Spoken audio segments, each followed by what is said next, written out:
Welcome to the Amazon Legends podcast, where we have real stories about making it big on Amazon.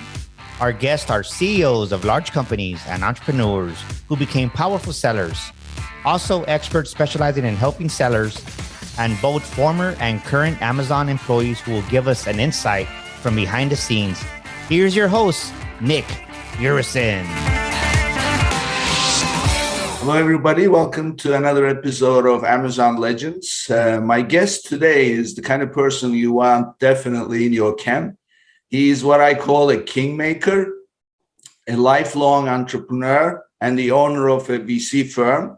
His specialty is health and wellness space. He's the owner of 26 brands and Spiral Ventures. So everybody, meet my guest, Mark Thomann. Welcome to the show, Mark. Thank you for having me, Nick. I'm really excited to join this podcast.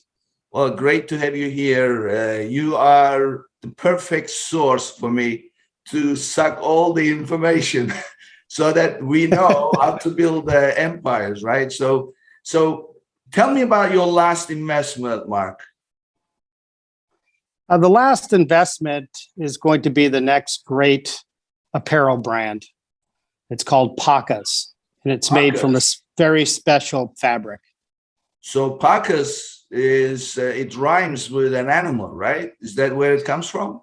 It comes from alpaca, and Pacas was the first direct-to-consumer brand that really commercialized the alpaca wool as the fabric that they use in all of their products. It's more than just socks; it's a whole array of products, scarves, but primarily socks. So what I want to know is really how you go about making these investments. What is the secret sauce that you see and like and say, okay, this is worth my money? Well, it's very important to remember that not everyone is an entrepreneur. Most founders that have the DNA necessary to succeed have this tremendous drive, and they're willing to risk everything they have to make their venture successful. And by that, I mean putting in not only their own personal wealth, but also continuously running through walls to make their business successful. So I think the key ingredient to any investment in the venture space, regardless what category you're investing, if it's tech, if it's consumer brands, if it's health and wellness, if it's health in particular, like Spiral Sun Ventures is primarily focused on health and wellness products in the consumer products arena. It's all about the entrepreneur. The entrepreneur has to have that grit and that know-how and that determination to be able to go from the lows to the highs. And the lows are really, really, really low for most entrepreneurs. And, not everyone is cut out for that. The second, so founders and who they are, even if it's their first time, it's their personality traits and their, and their values that allow for an investment to come from someone like me or my fund. The second most important attribute is the category and itself.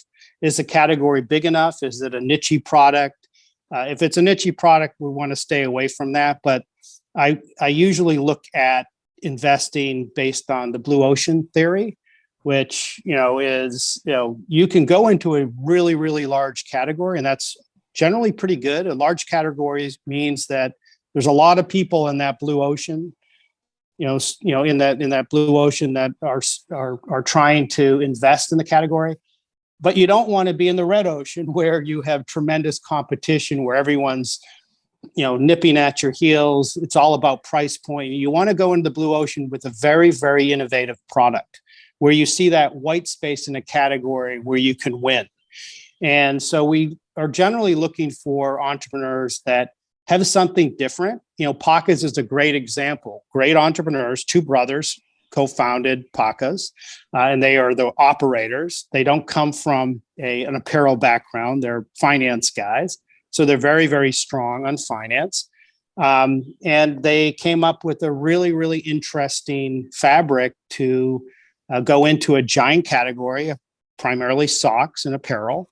And through that innovation around alpaca, they were able to create an incredibly successful direct-to-consumer business. And so that's very, very important, the blue ocean strategy, going into the area of the category where there's potential white space. And then I would say, obviously, being able to understand your weaknesses and your strengths. So surround yourself by people that do things better than you.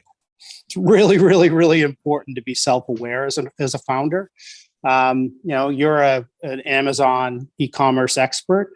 Most of my portfolio companies don't have that. They're primarily entrepreneurs that know how to build things at traditional, conventional retail. I would say hire the best people around you to do the things that you're good at. Paca's, for example, is extremely good at direct to consumer from their own website. Not so great on Amazon. They aren't experts, and they need someone to come in and really help them build that brand and that business on the Amazon platform and other third-party platforms other than their own website.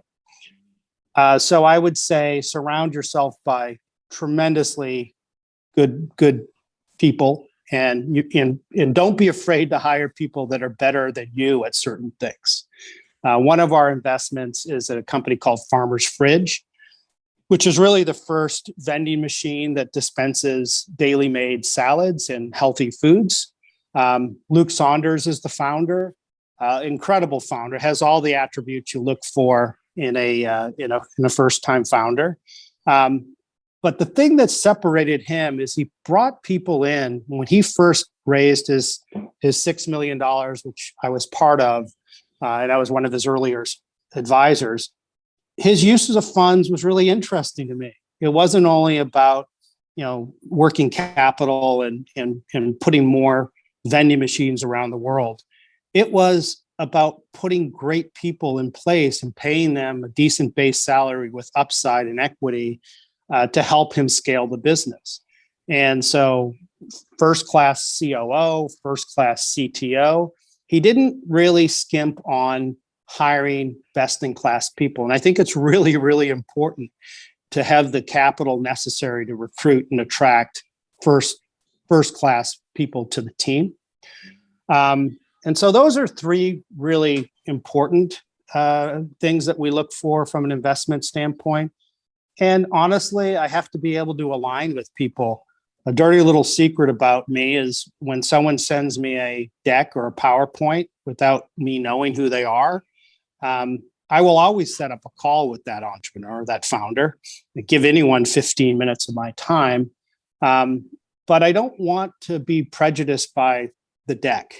I want to hear from the founder or the management team. What's their reason to believe? Why did they take this crazy risk and become an entrepreneur in an early stage company? And in that 15 minutes, if there's alignment and we really understand each other, and we want to take the next step and get to know each other better, that's when I'll start really digging into the deck and the financials and other parts that are really important to investing. So and make sure you're prepared to really appeal to a venture group by having everything in order. Set up a due diligence room. Make it easy for me to click a link and go into a due diligence room, so I don't have to ask for financials or tax returns or velocity numbers on how your product is turning. Put that all in, set it up in a due diligence room, and make it easy for me to get that information to get to a yes.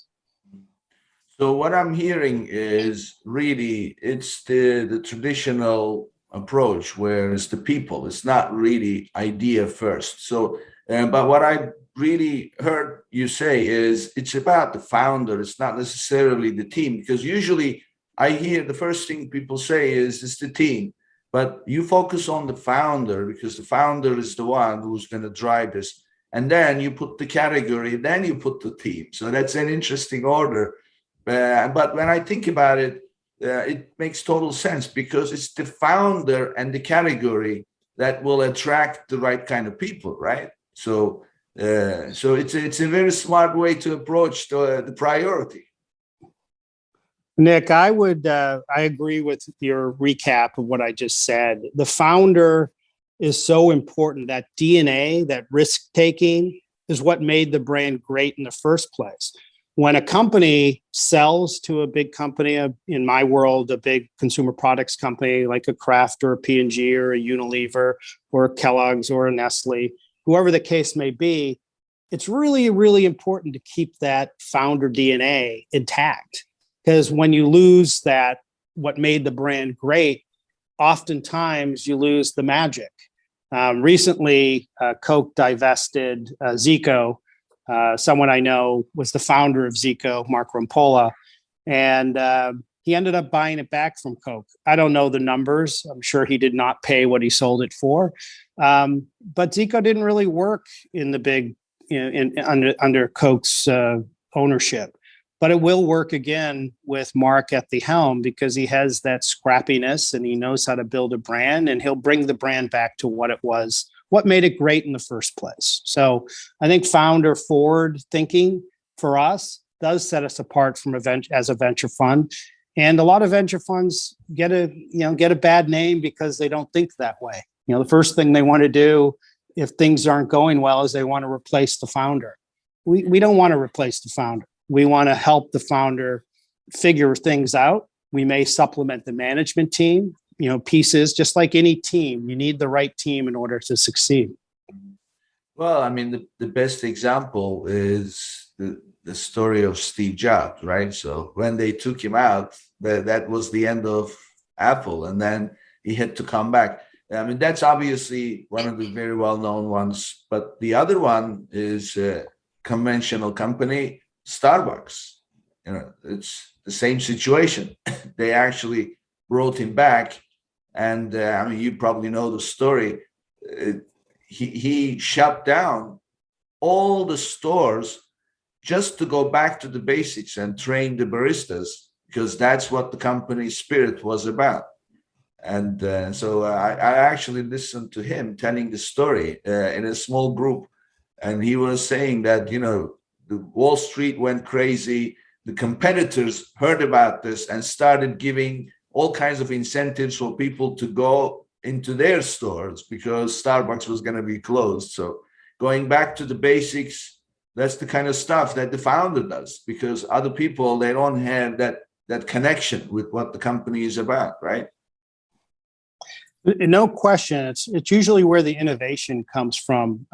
Many years ago, I was invited to a board meeting, a strategic meeting with a very, very large consumer products company.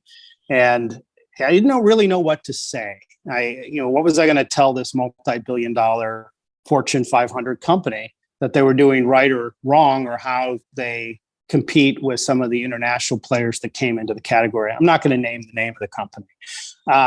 So I had about a week to prepare. And so I started looking up the history of the company. And the company was founded in the late 1800s.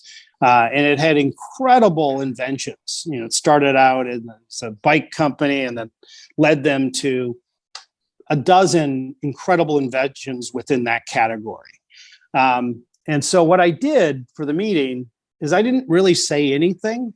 I just I had a company, I don't remember the name of the company, create a timeline for me from when the company started and what it was called then in the late 1800s to what it was today.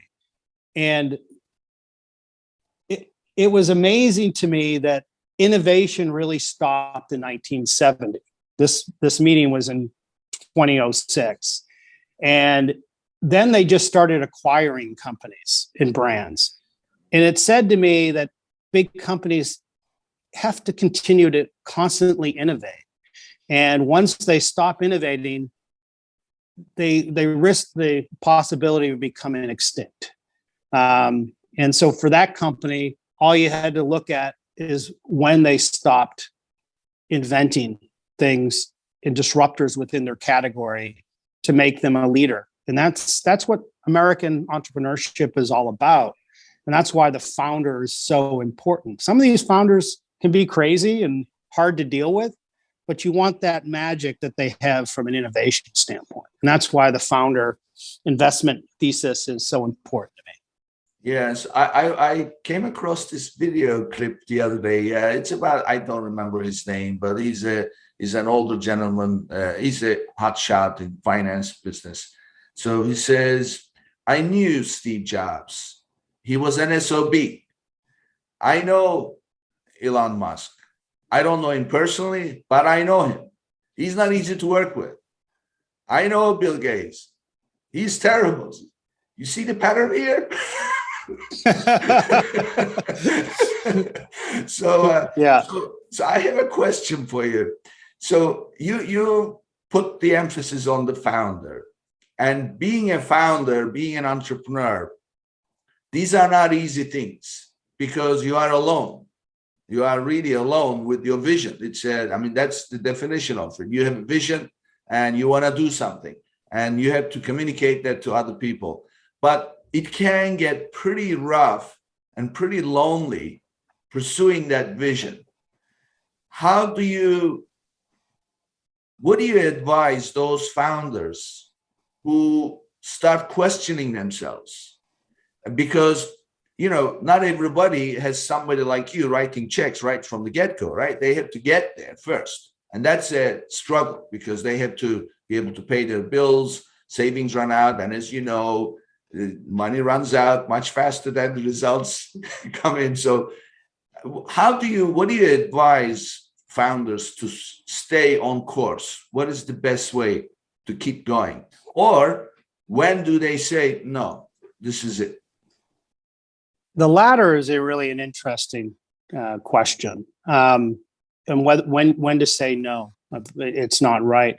I had a first-time founder come to me the other day in a sector I don't love. I don't love investing in restaurants, but he is an incredible product.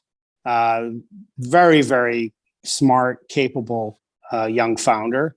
And he's operating a food truck and he's thinking about raising money. But he has another job. I don't want a founder that isn't all in. And I've told him, I said, you have an incredible product. When you decide to leave your other job and go all in on this business and make it more than just a hobby, then you can come and talk to me. Otherwise, I'll just continue to be a fan. But he doesn't want to take the risk of being a true founder and entrepreneur. I would say that if the founder isn't capitalized and the prospects of capitalization aren't there, there's a flaw in their plan. There's a flaw in their business plan. And unless they can self-fund and continue to self-fund, and they're willing to do that, at some point, if there's no prospect of outside capital to really help the company grow, you should really rethink what you're doing. Or think of a pivot. Is there another company that has a platform that can really help you monetize your company, your opportunity? And there's quite a few opportunities like that when you really think about, you may have a great idea, you just don't have the ability to execute on it because you don't have the resources to do it. It's okay if you no longer own 100% of your company and you have someone that can really scale it, and your cap table looks very, very different. You have a license, or so you have a royalty stream, or you have a smaller equity stake. If someone else is taking it from $1 million to $100 million, you don't own 100%, but you own 10%. I would say you have to look at that very, very hard and make a decision on what you need to do as an entrepreneur. And that's a great exit for you, and it allows you to go and find your next venture that may indeed attract outside capital. The story of Pacas, for example, prior to the pandemic, if you look at our portfolio, there's another brand in there called Gex. Gex is a antimicrobial sock, no-show sock that you stick into your shoe, and it takes away odor because it's woven with silver. It was doing extremely well prior to the pandemic. And it was, again, only sold on their website. So it was no Amazon, no other third-party platforms. And then the pandemic happened, and their key customers are primarily women that want to wear their shoes and don't want the stink to go with it. Well, it plummeted during the pandemic because people weren't putting their dress shoes on.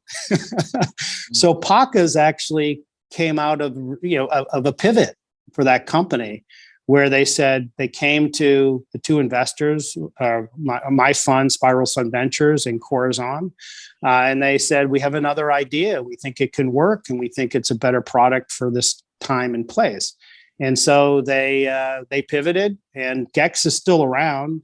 We're currently looking at a potential exit there with someone that has more bandwidth and resources to take it to the next level.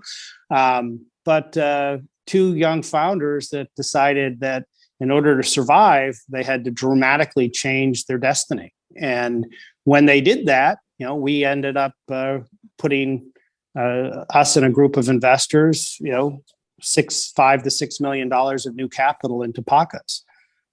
So I would just say you really have to assess where you are and how you need to get there. And sometimes you can get there with someone else. So, think of a license, think of a potential sale, think of a joint venture, think of a way to monetize it if you don't have the resources internally. Well, this is a question. I have an interesting story about this. So we have in Antwerp, I belong to an organization called EO, Entrepreneurs Organization. So we have a saying, entrepreneurs are unemployed. We can't work anywhere.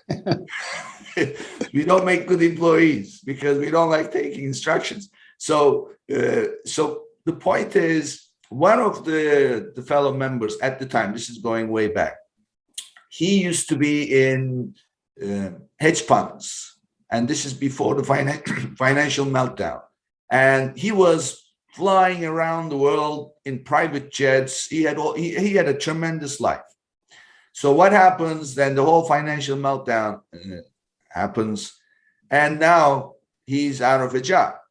But really, his was not a job. So he says, well, I know all these ventures that I've been funding. I'm going to take one of them myself and build it.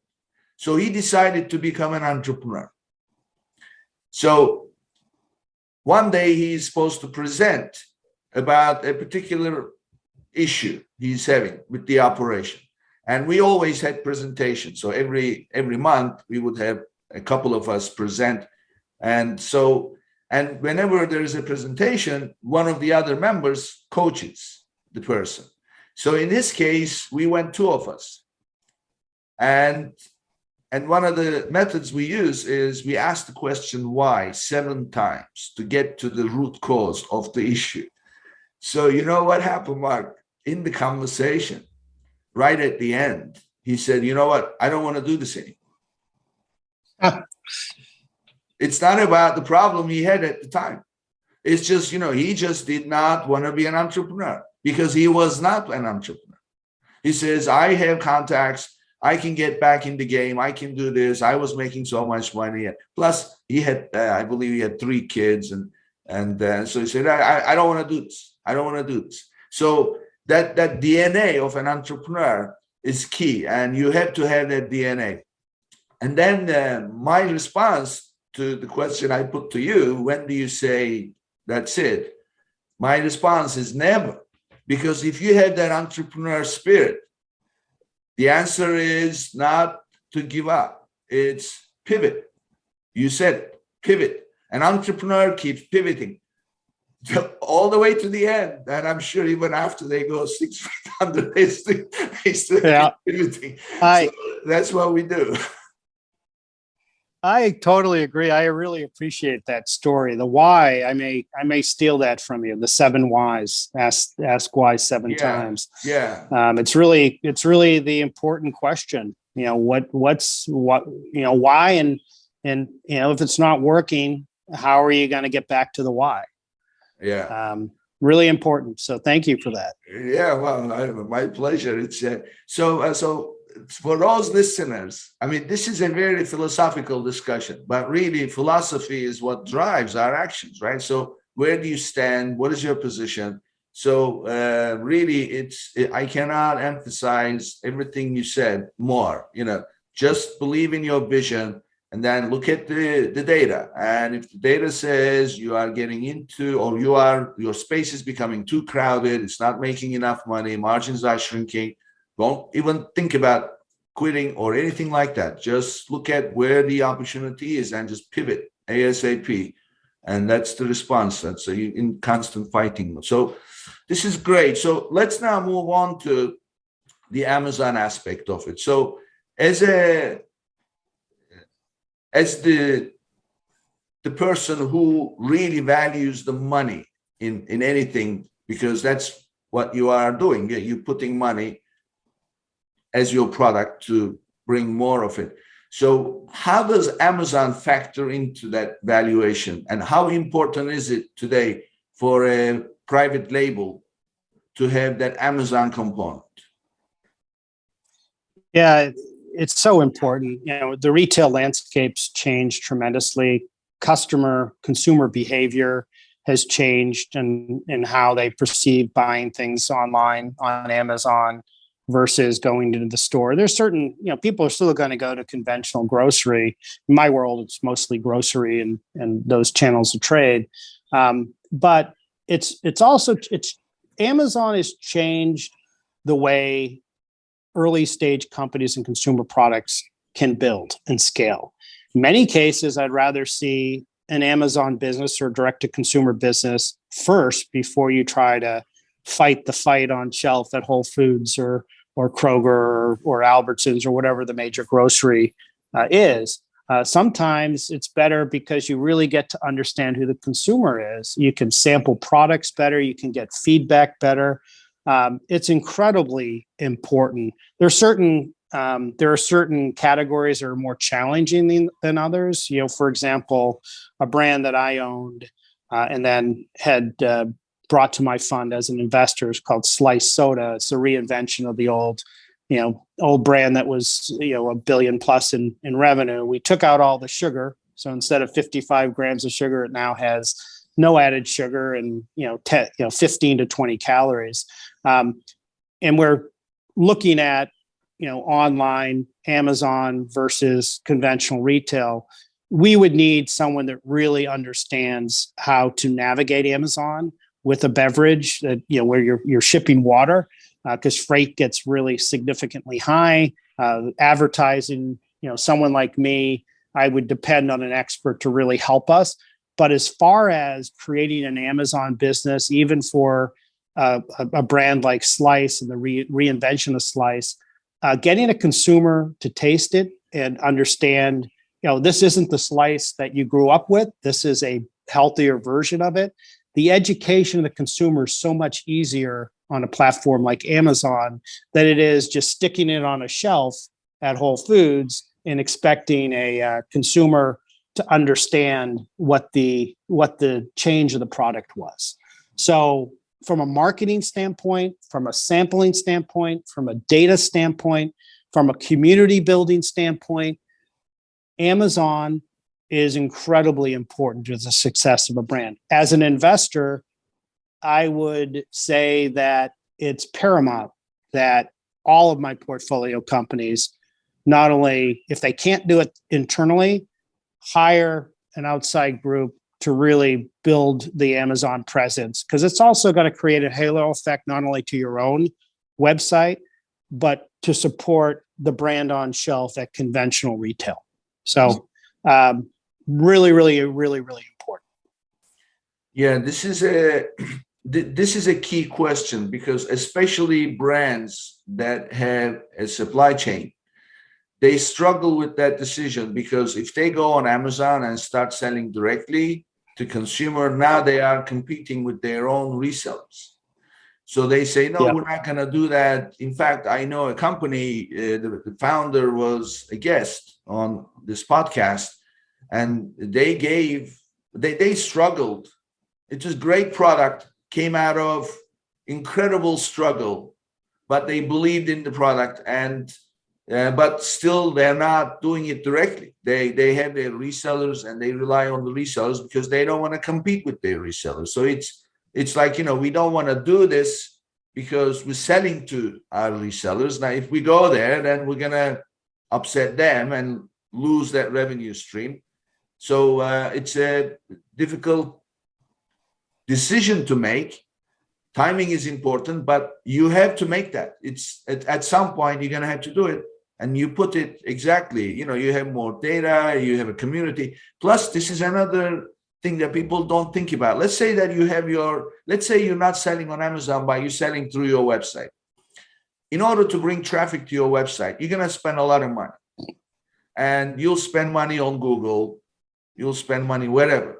So as long as you keep spending on those paid ads, traffic will keep coming. The minute that you say, okay, I'm done, I don't want to do this anymore, that traffic goes away, unless you have a really strong remarketing program that brings those people back to make another purchase, which is hard because people have different choices. All that investment you put into online advertising for your website, gone. But that's not the case with Amazon. So even if, let's say, the worst case scenario in terms of spending money, let's say that you spend money on Google to drive traffic to your Amazon listing. You're paying Amazon commission on every sale, plus you're paying the advertising cost. That still has a tremendous residual value, because every single sale you bring, it will rank up your listing. And then that rank going up will get you organic traffic. So in fact, I have a guest, the opening line, I asked him, so tell me something you're doing really well right now. And he said, well, we make money by losing money. I said, well, how is that? I mean, when you lose money, it's gone, right? He says, well, yeah, we lose money on advertising, but that advertising dollars bring traffic, which basically is all about people who want to buy, not just visitors looking at information. And that will rank up the listing. And then, you're going to get organic traffic in the long run. When you stop the advertising or reduce it, the sales will still keep coming because now you've gained. So that's the advantage of Amazon. Plus, for brands, Amazon is offering all kinds of benefits. For example, there is something called brand referral bonus. What that means is, if you spend money on Google, bring traffic to your listing, and generate, let's say, $100,000, depending on the category, but generally what I see is 10%. Amazon pays you back 10% of the total revenue you generate from Google advertising, because they want external advertising to come, external traffic to come to Amazon. So there are all kinds of reasons why it's better to do this ASAP than delay it. So, and I'm glad that as an investor, you want the same. You need the same.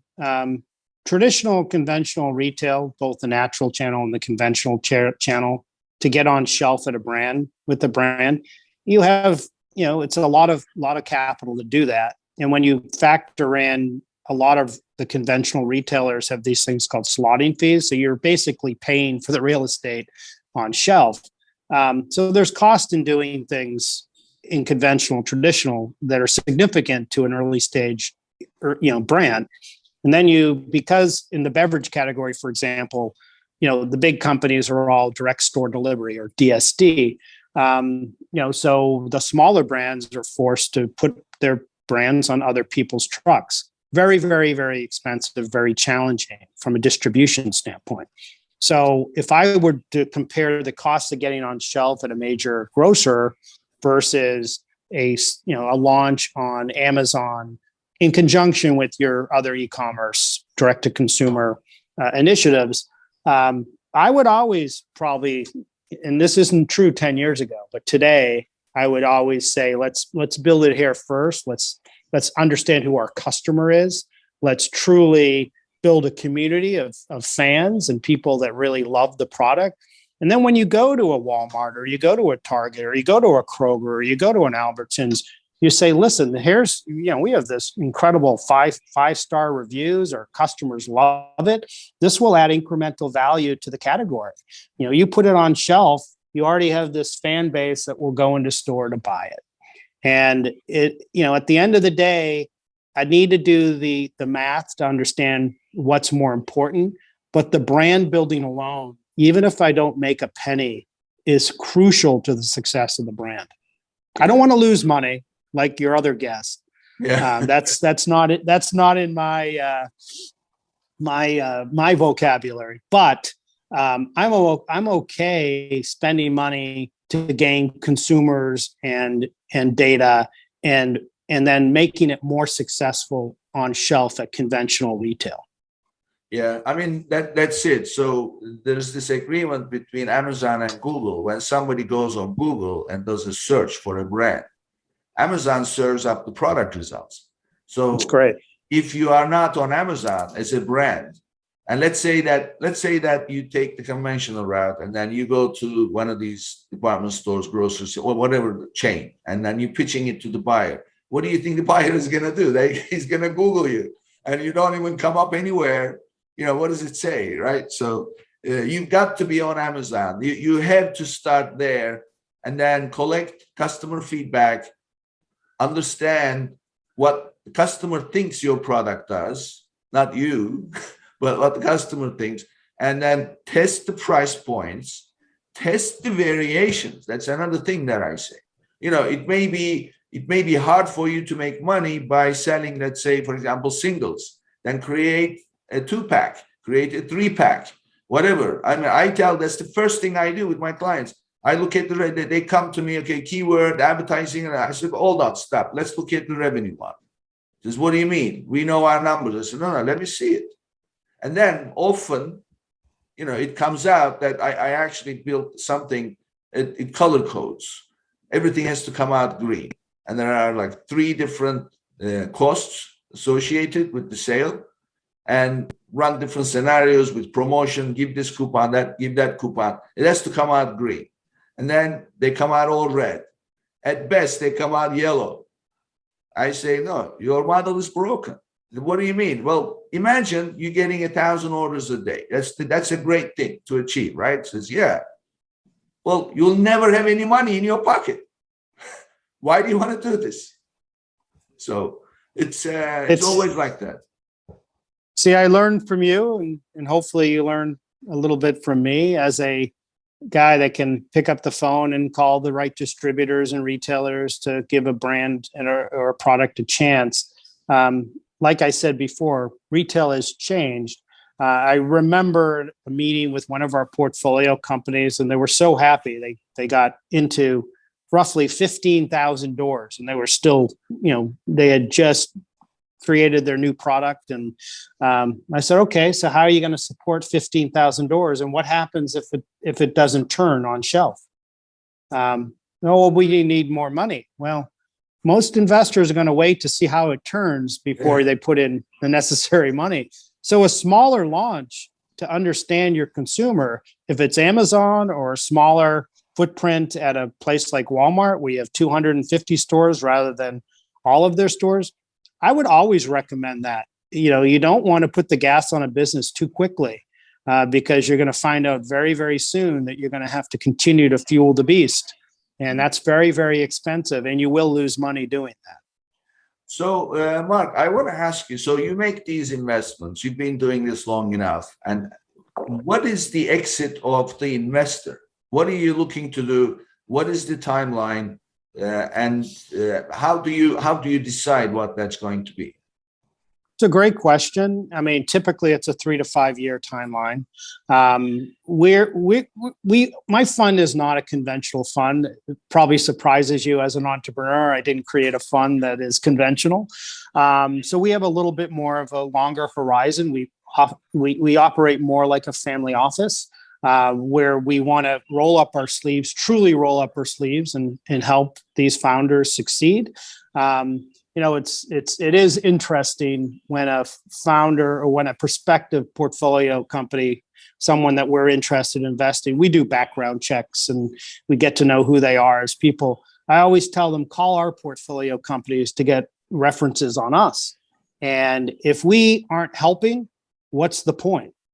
We really, truly need to be able to demonstrate that we can lean in and help these companies.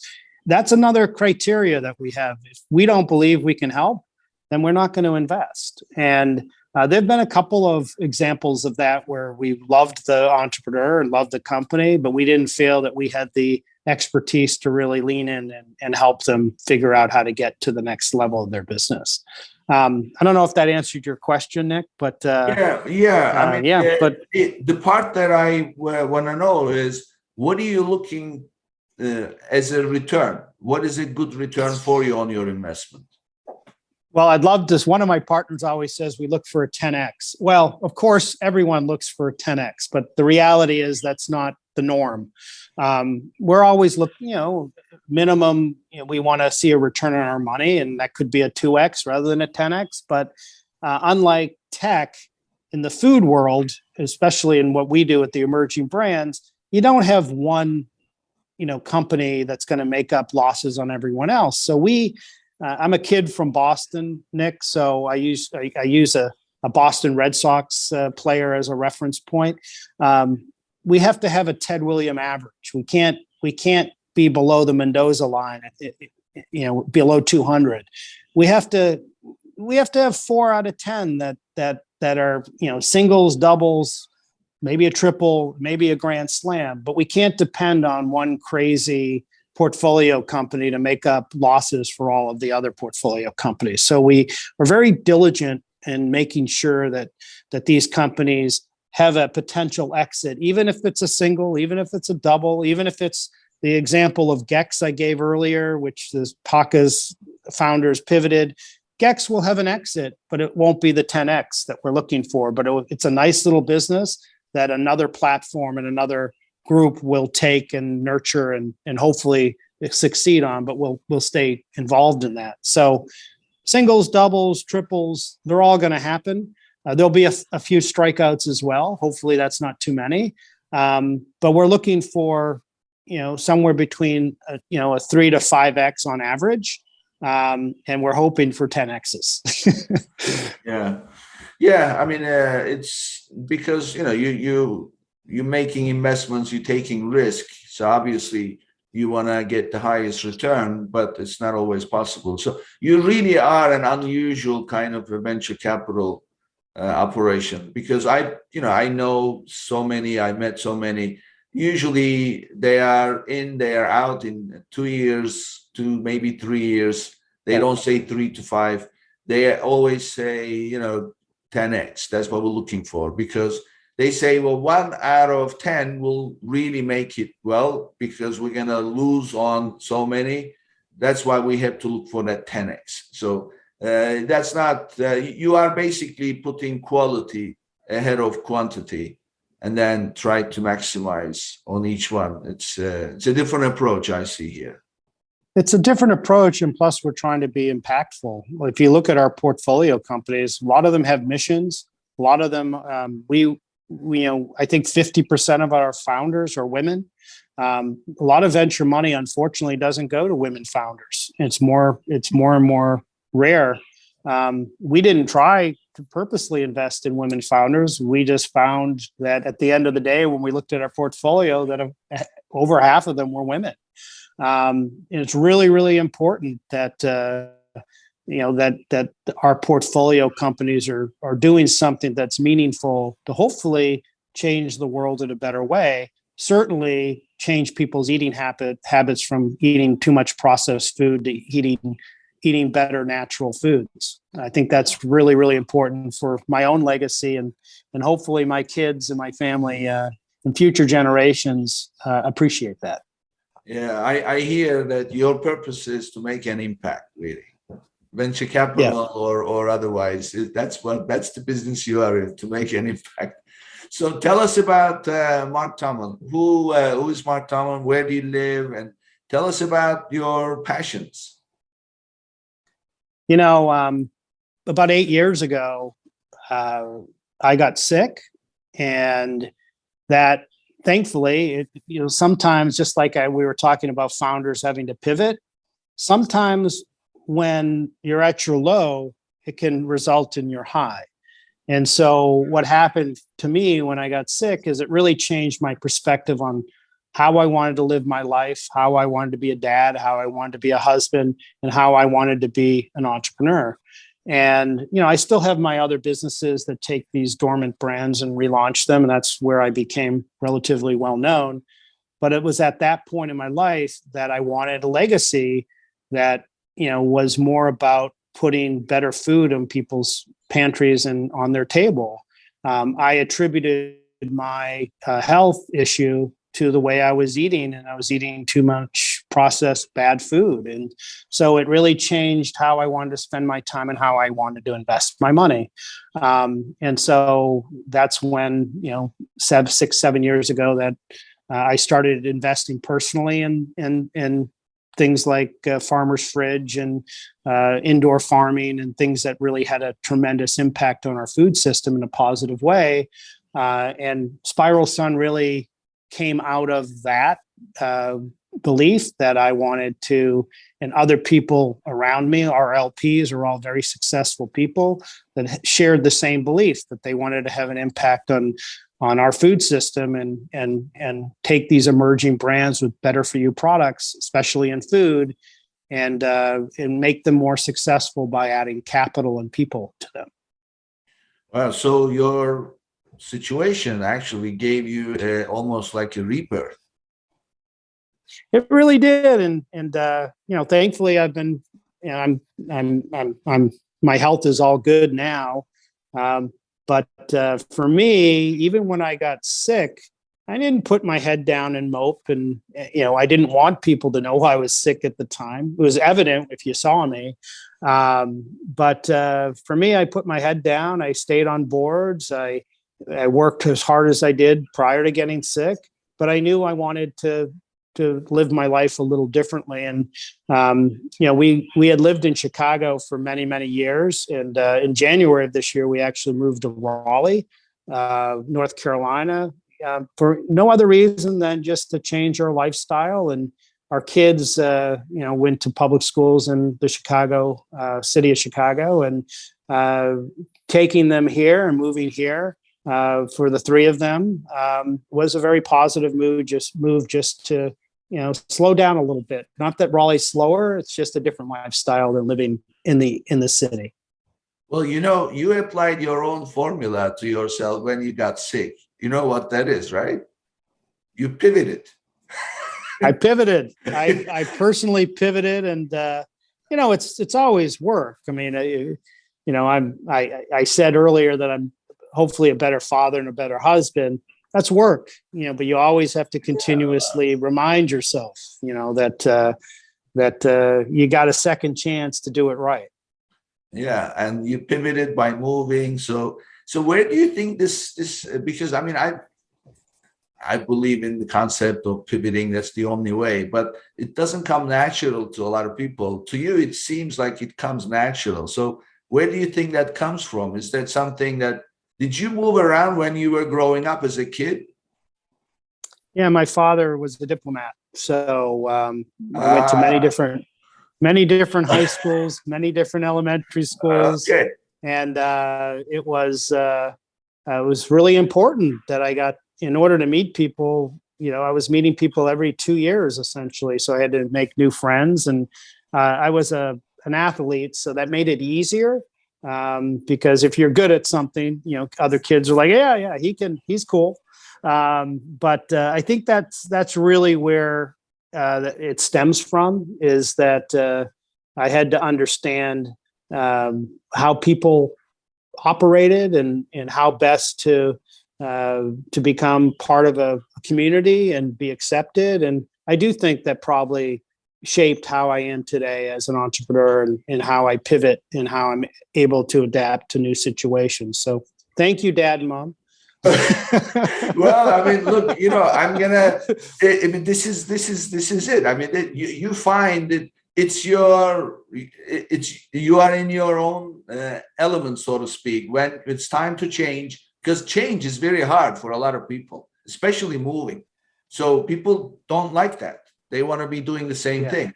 So, but to you, it comes naturally, and that's because that's been put into your DNA. That's what you've done growing up as a kid.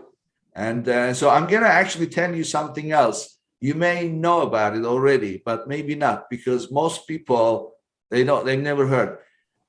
Are you familiar with the term third culture kid? Third culture, that's new. I can guess what it means, but I have never heard that before. Well, TCK for short. So look it up a little bit. For anybody listening, you may find yourself to be a TCK.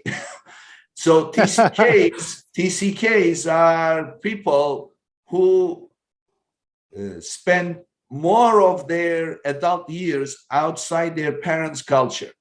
So typically, these are kids who are military brats or diplomats, or basically parents move around because of their career a lot. So these kids find themselves every other year losing friends, making new friends, losing friends, making new friends. So they develop the kind of personality that is very different than your regular people.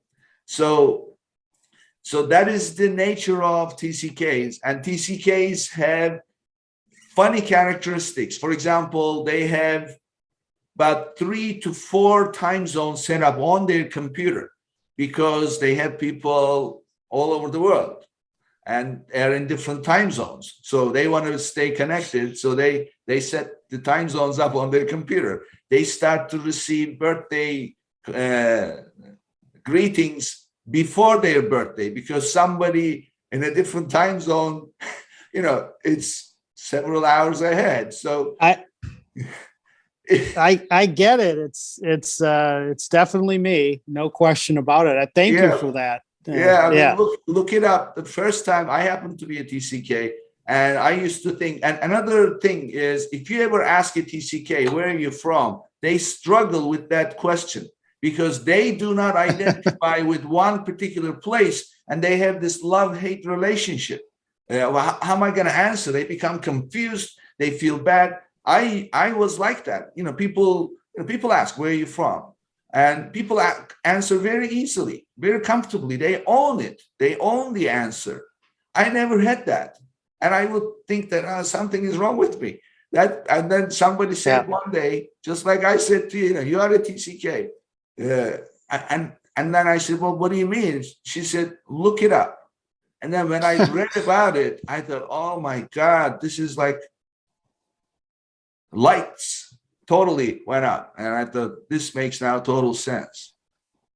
Makes total sense. I mean, most every Thanksgiving growing up, my father and mother always would invite guests from a different culture, because Thanksgiving is a very American holiday. Sure. And, we had people from all around the world. It was their very first Thanksgiving, and would be in places like Milan or Geneva or McLean, Virginia was one of the places I lived probably the longest in the States. And we always maintain a home in Boston. So I do tell people I'm originally from Boston, but I actually didn't live there as long as some of the other places. So I always needed a home base. But yeah, your definition there is accurate, and it was great. When we moved overseas for the first time, I was upset at first because I didn't want to leave my culture, my American friends. It ended up being perhaps the best part of my informal education when we did make the move, and we lived overseas in Milan. And even though I went to an American school, I was one of the very few Americans in the school, so it was as if I was going to an Italian school. Yeah, that's great. So, it always adds up. It's everything is all in the childhood, and then, it suddenly turns into these major successes in life. So Tell us, Mark, how people can reach you. Give us the contact information. We'll obviously put that on our website, and it will also on YouTube, together with your episode. How can people reach you? Mark at spiralsunventures.com. My contact information, it's easy to get.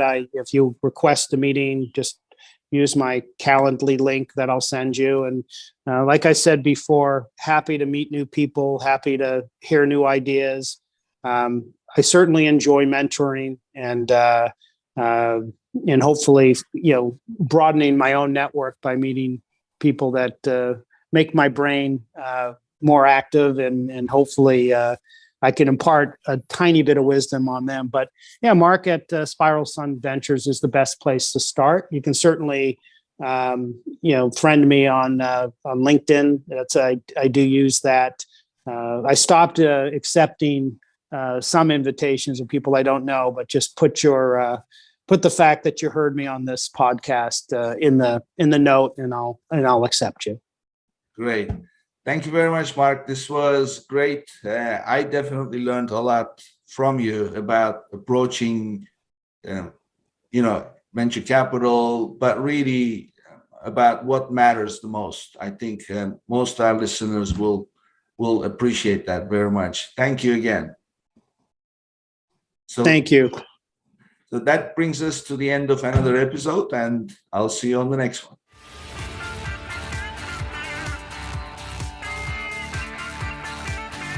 Thank you for tuning in to today's episode. Be sure and subscribe, rate, and review our show. And be sure and share an episode with a friend. And thank you so much for being with us today.